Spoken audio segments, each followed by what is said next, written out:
Let me ask you something. How does an insurance company promise to give millions of pesos in exchange for just a few thousand?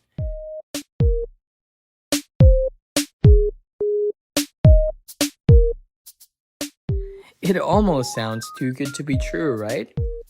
Like there's some hidden trick behind it all. But here's the truth, there is no trick, there's just math.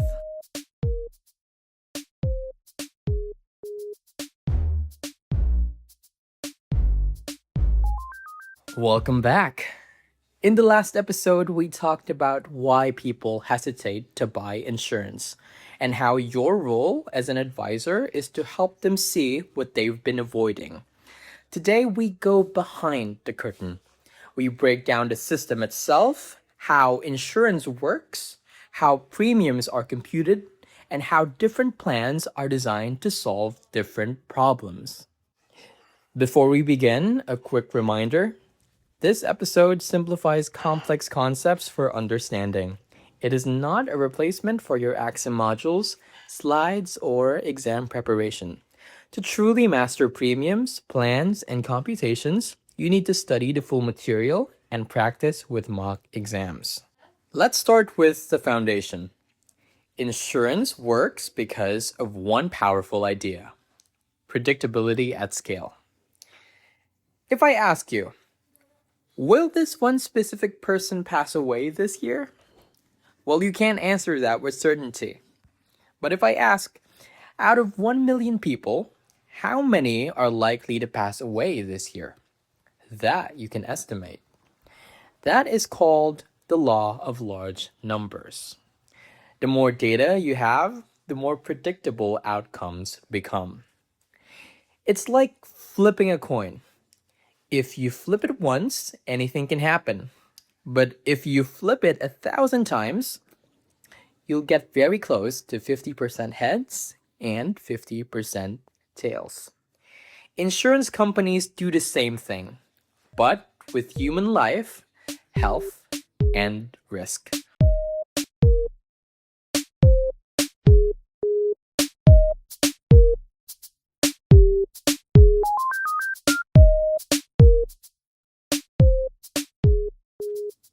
Now let's answer the big question.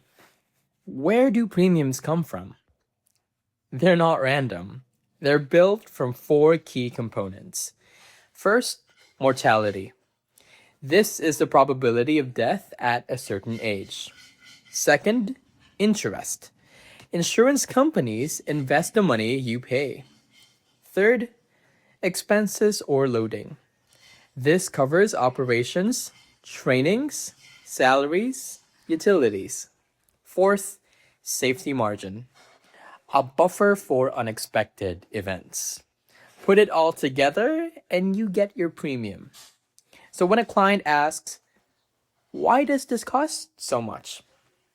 You can confidently say, because it's based on real data, real risks, and real costs.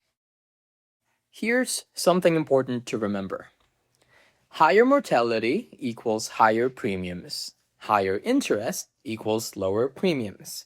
Higher expenses also equals higher premiums. It's a system designed to be fair both for the client and for the company.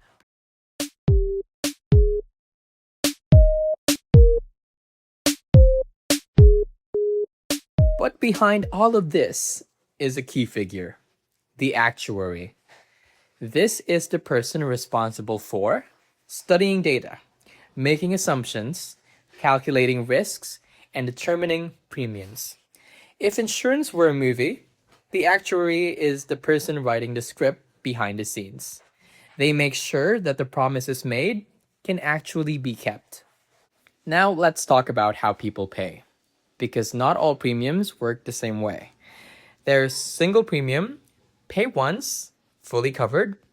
There's level premium, same amount, consistent over time. And then there's natural premium, starts low but increases as you age. And then there are variations, like graduated or modified premiums. At the end of the day, it's about one thing: matching payment structure to the client's financial reality.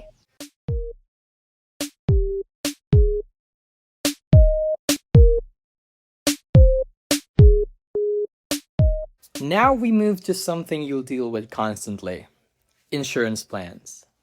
Here's the key idea: there is no best plan, only the right plan for the right need. Think of insurance like a toolbox. You don't use a hammer for everything. Sometimes you need a screwdriver. Let's go through the main types. Number one, term insurance. Temporary coverage, lower costs, pure protection. This is for short-term needs: loans, temporary responsibilities, budget constraints. Now for number two, we have whole life insurance. Lifetime coverage includes savings component. It's more expensive because it does more. Number three, endowment plans. Coverage plus guaranteed savings. It matures at a certain time. This is structured and goal-oriented. Number four, universal life. Flexible, investment-linked, and returns vary. Each plan answers a different question. What if I die early? Term insurance. What if I want lifetime protection? Whole life. What if I want savings at a certain time? Endowment. What if I want flexibility and growth? Universal life.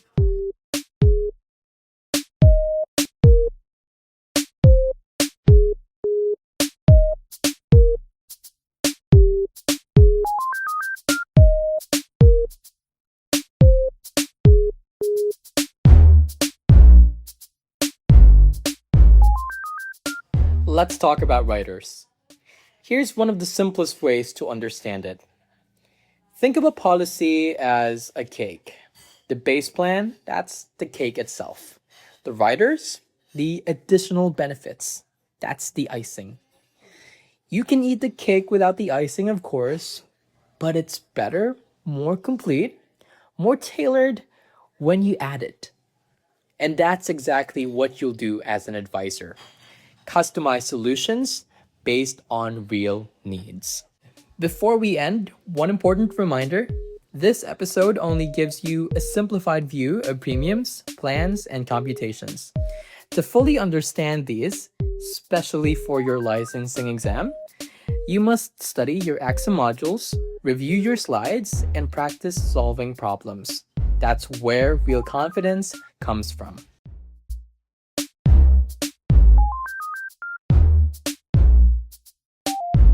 In the next episode, we'll talk about something deeply important: how to evaluate your client, not just financially, but as a whole person.